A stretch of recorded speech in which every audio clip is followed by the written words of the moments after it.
Reporter T വിയിൽ നിന്ന് MV. Nikesh Kumar തൻ്റെ ഔദ്യോഗികമായ ചുമതലകളെല്ലാം ഒഴിവാക്കിക്കൊണ്ട് മാറിയിരിക്കുകയാണ്, അല്ലെങ്കിൽ അതിൽ നിന്ന് വിട്ടുപോയിരിക്കുകയാണ്. പറഞ്ഞിരിക്കുന്നത് ഇനി സജീവ രാഷ്ട്രീയ പ്രവർത്തനത്തിലേക്ക് ഇറങ്ങുന്നതാണ്. എന്താണ് നികേഷ് കുമാറിൻ്റെ പെട്ടെന്നുള്ള ഒരു പടിയിറക്കത്തിന് കാരണം? അല്ല, അത് പറയും മുമ്പ് നികേഷ് കുമാറിൻ്റെ മാധ്യമ പ്രവർത്തന രംഗത്തെ ഒന്ന് പരാമർശിക്കാതെ നമുക്കതിലേക്ക് പോയിട്ട് കാര്യമില്ല. നികേഷ് കുമാർ അതിബുദ്ധിമാനായ ഒരു മാധ്യമ പ്രവർത്തകനാണ്. കാരണം നമുക്കറിയാം, മലയാളത്തിൽ 24 അവർ വാർത്താ ചാനലുകൾ എന്നുള്ള സങ്കല്പം ഇല്ലാതിരുന്ന കാലത്ത് അദ്ദേഹം ഒരു സാധാരണ മാധ്യമ പ്രവർത്തനമായിട്ട് ആരംഭിച്ചു. വളരെ പെട്ടെന്ന് അദ്ദേഹത്തിൻ്റെ ഇന്ത്യ വിഷൻ എന്നുള്ള ചാനൽ 24 മണിക്കൂർ വാർത്താ സംസ്കാരവുമായി വരുന്നു. അതോടെ കേരളത്തിൽ മാധ്യമ പ്രവർത്തനം എന്ന് പറഞ്ഞാൽ, അല്ലെങ്കിൽ മാധ്യമ പ്രവർത്തകൻ എന്ന് പറഞ്ഞാൽ എം.വി. നികേഷ് കുമാറായിട്ട് മാറി. 24 മണിക്കൂറും വാർത്തയാണ്. ആകെ കാണുന്ന ഒരു വൺ മൻ ഷോ എം.വി.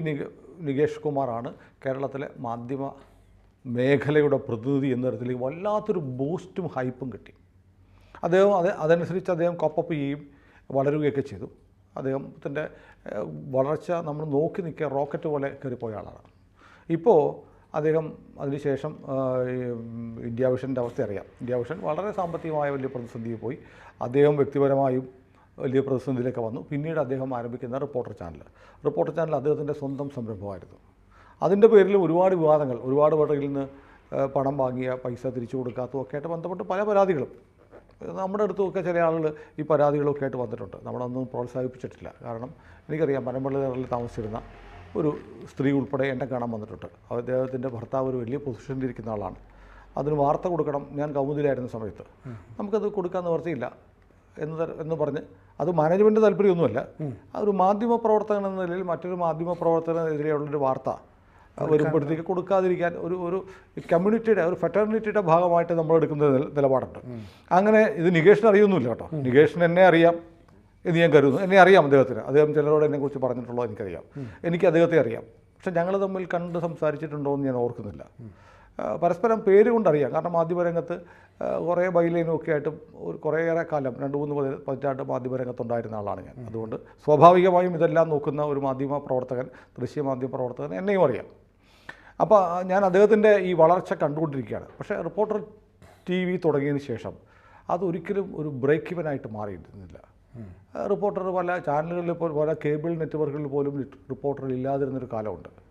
അപ്പോൾ മാത്രമല്ല, അദ്ദേഹം അതിനിടയ്ക്ക് വളരെ പെട്ടെന്ന് താൻ മാധ്യമ പ്രവർത്തനം അവസാനിപ്പിക്കുന്നു പറഞ്ഞ് രാഷ്ട്രീയ രംഗത്തേക്ക് ഇറങ്ങുന്നു, മത്സരിക്കാൻ പോകുന്നു. കിണറ്റിലിറങ്ങി കിണറേഷ് കുമാർ എന്നുള്ള പേര് പോലും ട്രോളൊക്കെ ആയിട്ട് മേടിക്കുന്നു, തോറ്റുപോകുന്നു. ഷാജിയോട് മത്സരിച്ചാണ് തോറ്റുപോകുന്നത്, അല്ലേ? അങ്ങനെ അദ്ദേഹം വീണ്ടും രാഷ്ട്രീയമായി അദ്ദേഹത്തിന് ശോഭിക്കാൻ കഴിഞ്ഞാൽ വിജയിക്കാൻ കഴിയാതെ അദ്ദേഹം വീണ്ടും മാധ്യമത്തിലേക്ക് വരുന്നു. ഒരിക്കലും തിരിച്ചു വരില്ല എന്ന് പറഞ്ഞു പോയ ആളാണ് നികേഷ്. അപ്പോൾ പക്ഷേ അദ്ദേഹത്തിന് ഗത്യന്തരമില്ലാതെ തിരിച്ചു വരേണ്ടി വന്നു. ഒരുപക്ഷെ അന്ന് നികേഷ് ജയിക്കുകയും ഒക്കെ ചെയ്തെങ്കിൽ ഒരുപക്ഷെ അദ്ദേഹം വീണയെപ്പോലെ ഒരു മന്ത്രി, വീണയെപ്പോലെ എന്ന് പറഞ്ഞാൽ വീണ മന്ത്രിയായതിനു ശേഷം ആരോപണങ്ങൾ മാത്രമേ ഉള്ളൂ. അതുപോലെ ആരോപണങ്ങളിൽ കുടുങ്ങിക്കിടക്കുന്ന ഒരു മന്ത്രിയാകുമെന്നല്ല ഞാൻ ഉദ്ദേശിച്ചത്.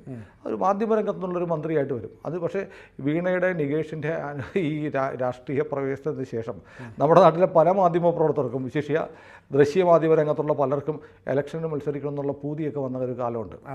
എനിക്കറിയാവുന്ന ഒരു മാധ്യമ പ്രവർത്തക UDFനോട് സീറ്റ് അങ്ങോട്ട് ചോദിച്ചത് എനിക്കറിയാം. ഇന്ന സീറ്റ് എനിക്ക് വേണം എന്നൊരാവശ്യപ്പെട്ട മാധ്യമ പ്രവർത്തക വരെയുണ്ട്. അവർക്ക് വീണയ്ക്കാണെങ്കിൽ, നികേഷിനാണെങ്കിൽ പിന്നെ എനിക്കെന്താണ് എന്ന് കരുതുന്ന തരത്തിലേക്ക് മാധ്യമ പ്രവർത്തകരുടെ ഒരു കമ്മിറ്റ്മെൻ്റ് ഒന്നുമല്ല, ഒരു ആർത്തി മാറിയിട്ടുണ്ട്. അപ്പോൾ എനിവേ വീണ്ടും നികേഷ് വന്നു. റിപ്പോർട്ടർ ഇങ്ങനെ മുടന്തി പോവുകയായിരുന്നു. അപ്പോൾ ഇന്ത്യ വിഷനിലൊക്കെ ഒരു വലിയ, എൻ്റെ സുഹൃത്തുക്കളൊക്കെ ഇന്ത്യ വിഷനിൽ ജോലി ചെയ്തിട്ടുണ്ട്. അതിൻ്റെ ഒരു അവസാന കാലഘട്ടത്തിൽ വലിയ ദാരിദ്ര്യവും കഷ്ടപ്പാടും ഒക്കെ ആയിരുന്നു. അവിടുത്തെ ആളുകൾക്ക്, ജീവനക്കാർക്ക് ശമ്പളം കിട്ടാതെ ഭക്ഷണം കഴിക്കാൻ പോലും ഇല്ലാതിരുന്ന അവസ്ഥയൊക്കെ ഞാനന്ന് പത്രപ്രവർത്തക യൂണിയൻ്റെ സ്റ്റേറ്റ് കമ്മിറ്റിയിലൊക്കെ ഉള്ളപ്പോൾ എനിക്കറിയാം. ഞാൻ അതിനോട് ഒരു കാര്യം ആലോചിച്ചു. ഞാനൊരു 2004-2005 ഈ മാധ്യമപ്രവർത്തനം ആരംഭിക്കുന്ന ഇന്ത്യ വിഷനിൽ കൂടെയാണ്. അതിൻ്റെ ആദ്യത്തെ ചീഫാണ് ഈ നികേഷ് കുമാർ. അപ്പോൾ വളരെ വലിയ സ്വാതന്ത്ര്യങ്ങളാണ് തന്നത്. 2004-2005 കാലഘട്ടത്തിൽ ഈ ന്യൂസ് ചാനൽ വരുന്ന വലിയ സ്വാതന്ത്ര്യം തന്നു. നമുക്ക് എന്തും ചെയ്യാമെന്നുള്ളൊരു കാര്യം. ഈ പറയുന്ന രാഷ്ട്രീയമായി യാതൊരുവിധ നിയന്ത്രണങ്ങളും ഇല്ലായിരുന്നു.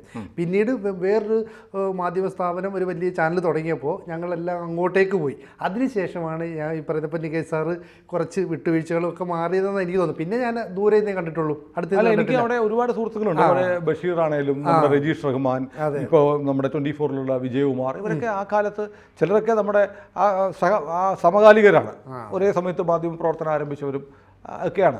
അങ്ങനെയുള്ള സുഹൃത്തുക്കളൊക്കെ ഉണ്ട്. അപ്പോൾ ഈ സൗഹൃദങ്ങളൊക്കെ ഇപ്പോഴും തുടരുന്നുണ്ട്. അപ്പോൾ ഞാൻ പറഞ്ഞു വന്നത്, നികേഷ് അങ്ങനെ രാഷ്ട്രീയത്തിൽ പോയി അദ്ദേഹം ഉദ്ദേശിച്ച പോലെ അദ്ദേഹത്തിനൊരു വിന്നറാകാൻ പറ്റിയില്ല, വിന്നബിലിറ്റി ഇല്ല എന്ന് കണ്ടിട്ടാണോ എന്നറിയില്ല, അദ്ദേഹം വീണ്ടും തിരിച്ചു വന്നു.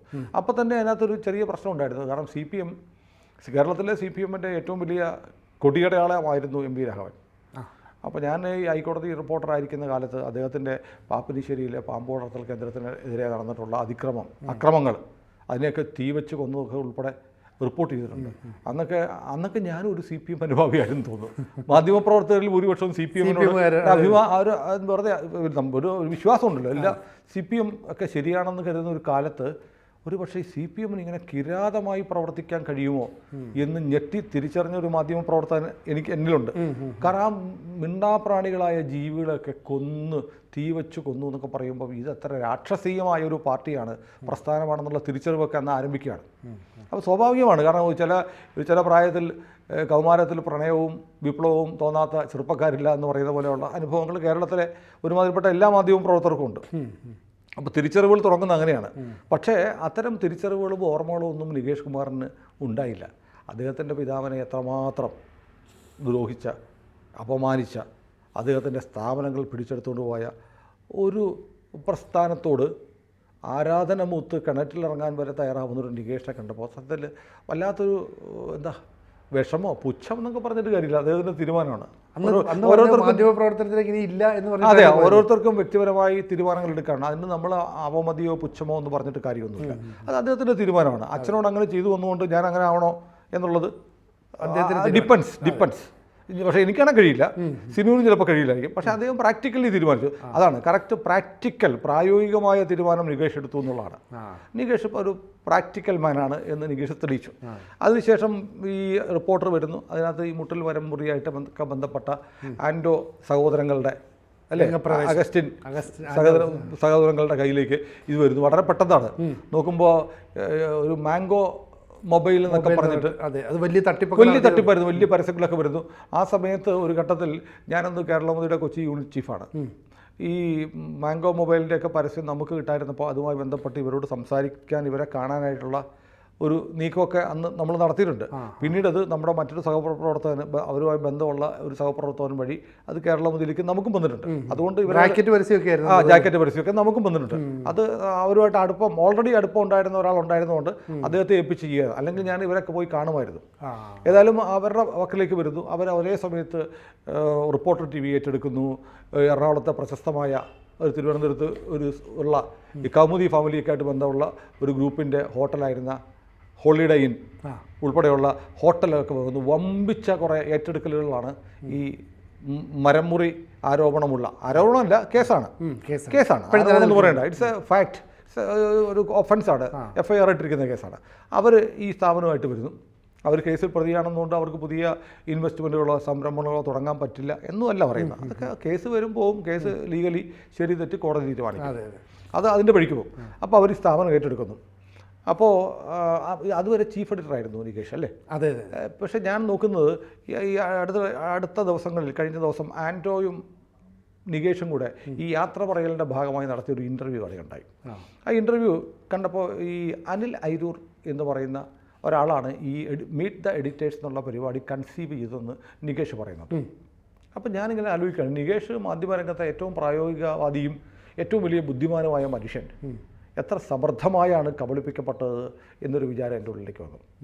കാരണം നികേഷ് ആയിരുന്നു ഇന്ത്യ വിഷൻ്റെയും റിപ്പോർട്ടറുടെയും ഏകമുഖം, അല്ലേ? അതെ. അവസാന വാക്ക്, അതിൻ്റെ സൃഷ്ടിസ്ഥിതി സംഹാരകൻ നികേഷ് ആയിരുന്നു. ഇവിടെ വരുമ്പോൾ അദ്ദേഹം ചീഫ് എഡിറ്റർ എന്നുള്ള പോസ്റ്റ് ഉണ്ടെങ്കിലും അദ്ദേഹത്തിനൊപ്പം 4-5 പേരെ അവതരിപ്പിക്കുകയാണ്. അതെ. 4-5 പേരിൽ ഒരാൾ മാത്രമായി ഒരു പേരിന് ഒരു ചീഫ് എഡിറ്റർ പദവിയും കൊണ്ടാണ് നികേഷ് നിന്നത്.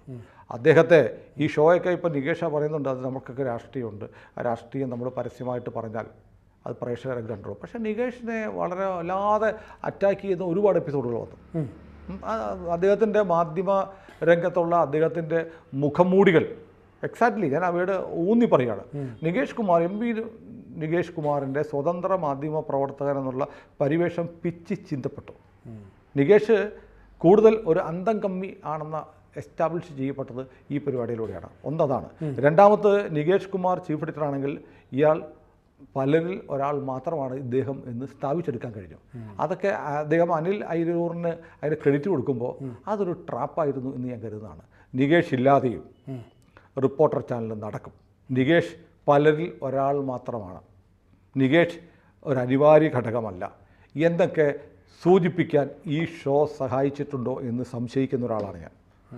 എന്നിട്ട് നികേഷിനെ ഇങ്ങനെ ചെയ്ത് സൈഡ് ലൈൻ ചെയ്ത് അല്ലെങ്കിൽ നികേഷിനെ ആക്രമിച്ച് നികേഷിനെ കൂട്ടത്തോടെ ആക്രമിക്കുന്ന ഷോകൾ കണ്ടിട്ട് റേറ്റിംഗ് ഒക്കെ ഉണ്ടായിരിക്കാം. പക്ഷേ ഒരു മാധ്യമ പ്രവർത്തകൻ്റെ ഡിക്ലൈൻ അവിടെ ആരംഭിക്കുകയായിരുന്നു.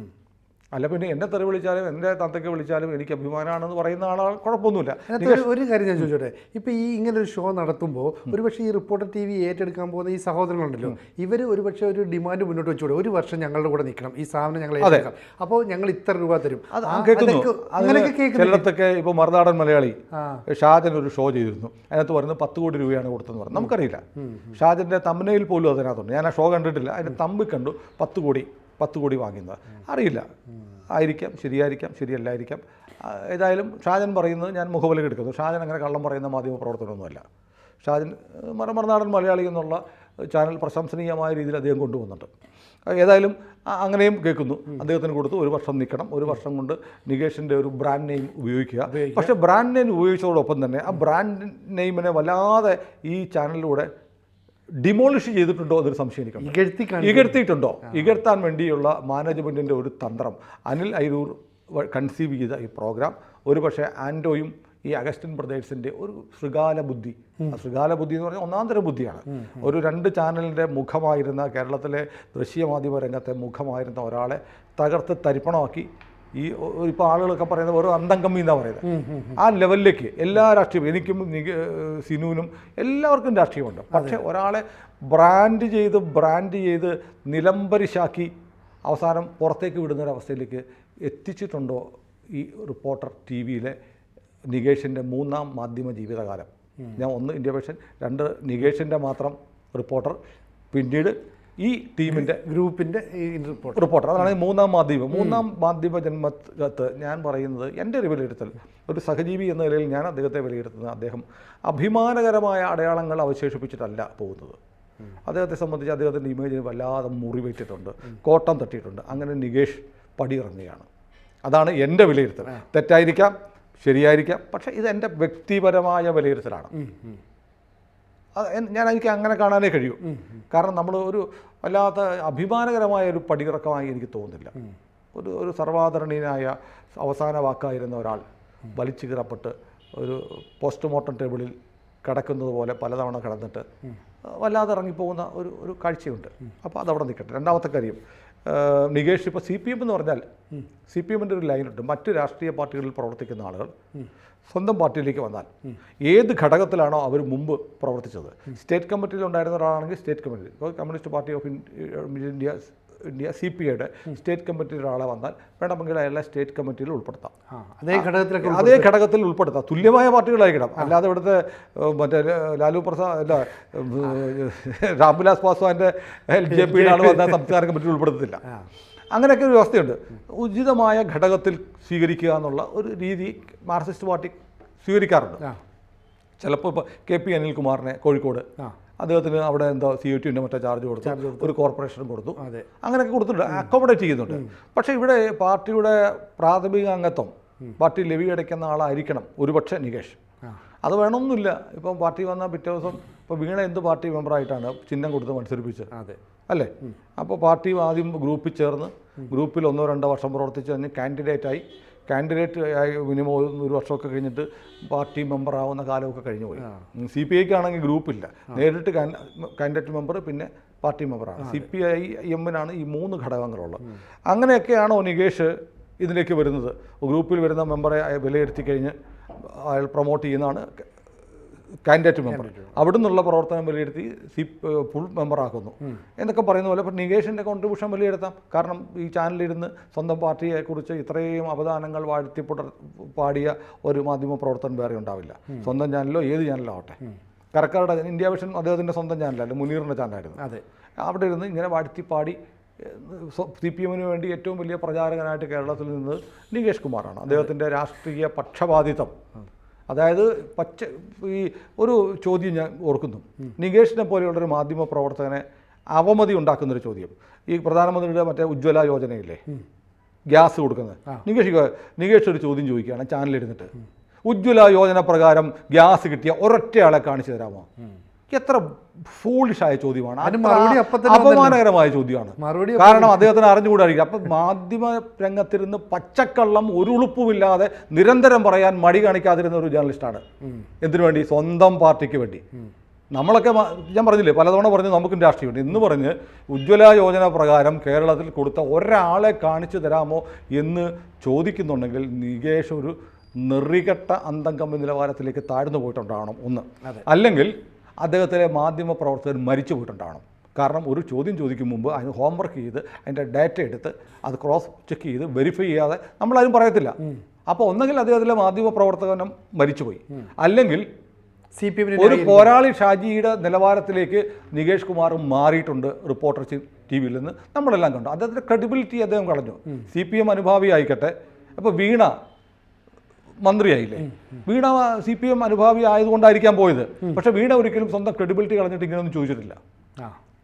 അത് എനിക്ക് നികേഷ് എന്നുള്ള മാധ്യമ പ്രവർത്തനത്തിൻ്റെ ക്രെഡിബിലിറ്റിയെ കളഞ്ഞ ഏറ്റവും വലിയ ക്ലാസിക് ഉദാഹരണമാണ് ഉജ്ജ്വൽ യോജന പ്രകാരം ഗ്യാസ് കിട്ടിയ ഒരൊറ്റയാളെ കാണിച്ചു തരാമോ എന്നുള്ള ചോദ്യം. ഇതെന്ത് മാധ്യമ പ്രവർത്തനമാണ്?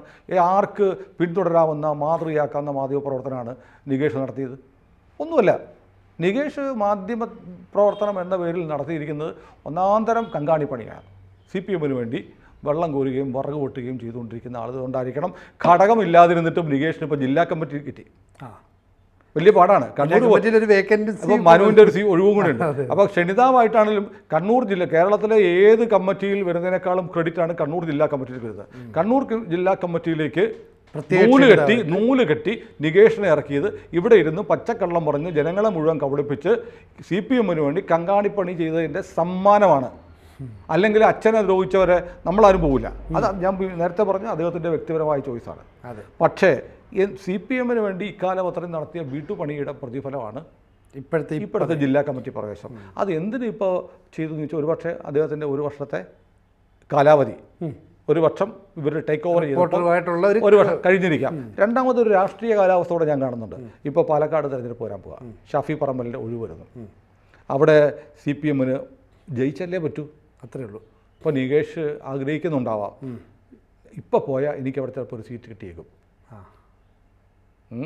അപ്പോൾ CPM പാലക്കാട് സീറ്റ് നികേഷ് ആഗ്രഹിക്കുന്നുണ്ടാവാം. അദ്ദേഹത്തിൻ്റെ ഒരു താരപരിവേഷം ഒക്കെ ഉണ്ട്. പക്ഷേ അദ്ദേഹത്തിൻ്റെ ഇതാ പറയുന്നത്, അതായത് സ്വന്തം പാർട്ടിക്ക് വേണ്ടി മാധ്യമ സ്ഥാപനം, ഒരു മാധ്യമ പ്രവർത്തനം എന്നുള്ള എത്തിക്സ് മറന്ന് ഉജ്ജ്വൽ യോജന പ്രകാരം ഗ്യാസ് കിട്ടിയ ഒരാളെയെങ്കിലും കാണിക്കാമോ എന്ന് വരെ ചോദിക്കുന്ന തരത്തിലുള്ള പോരാളി ഷാജിയെക്കാളും, പോരാളി ഷാജി എത്ര അന്തസ്സോടെ ഇപ്പോൾ പെരുമാറുന്നത്, പോയി പണിയെടുത്ത് തിന്നടാന്നൊക്കെ പോരാളി ഷാജി ഇപ്പോൾ പറയുന്നുണ്ട്.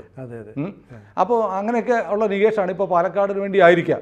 പാലക്കാട് ചിലപ്പോൾ നികേഷ് സ്ഥാനാർത്ഥിയാവാൻ സാധ്യതയുണ്ട്. പക്ഷേ പാലക്കാട് അത്ര എളുപ്പമാണ്. ഞാൻ ചോദിക്കട്ടെ, കഴിഞ്ഞ തവണയാണെങ്കിൽ ശ്രീധരൻ മത്സരിച്ചു, കഷ്ടിച്ചാണ് ഈ ഷാഫി പറമ്പിൽ 3-ാം തവണ ജയിച്ച് കയറിയത്. അത്രയും കടുത്ത് പോരാട്ടമാണ്. അതിന് മുമ്പ് കൃഷ്ണകുമാർ മത്സരിച്ചു. ഇപ്പോൾ വീണ്ടും ഇനി വരാനൊരു സാധ്യത. പാലക്കാട് അത്ര എളുപ്പമൊന്നുമല്ല.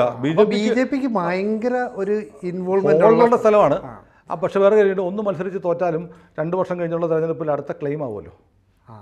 പണി പോയില്ലേ, ഉള്ള പണി. കാലത്ത് CPM കുത്തകയായിരുന്നെങ്കിലും അത് മാറി. ഇപ്പോൾ മലമ്പുഴ പോലെയുള്ള മണ്ഡലങ്ങളൊക്കെ BJPക്ക് വലിയ ഹോൾഡുള്ള മണ്ഡലങ്ങളാണ്. അപ്പോൾ പാലക്കാട് കൃഷ്ണകുമാർ ഒരു വലിയ പ്രസ്ഥാനമായിട്ട് നിൽക്കുകയാണ്. ഇപ്പോൾ കൃഷ്ണകുമാറിനെ വീണ്ടും പരീക്ഷിക്കാതെ ആലപ്പുഴയിൽ നിന്ന് വന്ന് ശോഭയെ അവിടെ ഇട്ട് മത്സരിച്ചാൽ ചിലപ്പോൾ നികേഷ് വീണ്ടും കിണറിൽ ഇറങ്ങേണ്ടി വരും. കാരണം ശോഭ സുരേന്ദ്രൻ ഓരോ സ്ഥലത്ത് മത്സരിക്കുമ്പോൾ വോട്ട് വീതം ഇങ്ങനെ ക്രമാനുഗതമായി വർദ്ധിപ്പിച്ചു വരുന്നുണ്ട്. അപ്പോൾ ഏതായാലും നികേഷ് പണിയെടുത്ത 3 ചാനലുകളും അദ്ദേഹത്തിന് കയ്യിൽ നിന്ന് പോയി.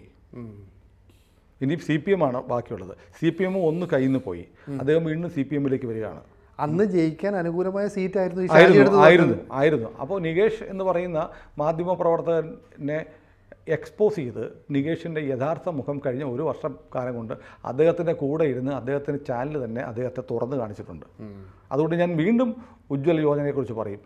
കേരളത്തിൽ അത് പ്രകാരം ഗ്യാസ് കിട്ടിയ ഒരാളെയെങ്കിലും ചോദിച്ചിട്ടുണ്ടോ, കാണിച്ചു തരാമോ എന്ന് വെല്ലുവിളിയോടെ ചോദിക്കുന്ന കേരളത്തിലെ മുതിർന്ന മാധ്യമപ്രവർത്തകനാണ് നികേഷ്. അദ്ദേഹം ഏത് കള്ളവും ഒരു ഉളുപ്പുമില്ലാതെ വിളിച്ചു പറയുന്നു വളരെ സമർത്ഥമായി തെളിയിച്ചിട്ടുണ്ട്. അങ്ങനെ ഒരാളാണ് രാഷ്ട്രീയത്തിലേക്ക് ഇറങ്ങി ജനങ്ങളെ സേവിക്കാൻ വരുന്നത്. സന്തോഷകരമാണ്. ചാനൽ പ്രവർത്തനം പോലെയല്ല രാഷ്ട്രീയം. ജനങ്ങളുടെ വിലയിരുത്തലും പ്രതികരണം തത്സമയം കിട്ടും. ചാനലിൽ തത്സമയം കിട്ടത്തില്ല. അപ്പോൾ ജനങ്ങൾ പറയാനുള്ളത് കൃത്യമായി ജനം മുഖത്ത് നോക്കി പറയും. അപ്പോൾ രാഷ്ട്രീയ പ്രവർത്തന രംഗത്ത് നികേഷ് മാധ്യമ പ്രവർത്തനം നടത്താതിരിക്കട്ടെ. അദ്ദേഹത്തിന് എല്ലാ വിജയാശംസകളും നേരാം. അദ്ദേഹം പാലക്കാട് സ്ഥാനാർത്ഥിയായിട്ട് വരുന്നെങ്കിൽ വളരെ സന്തോഷമാണ്.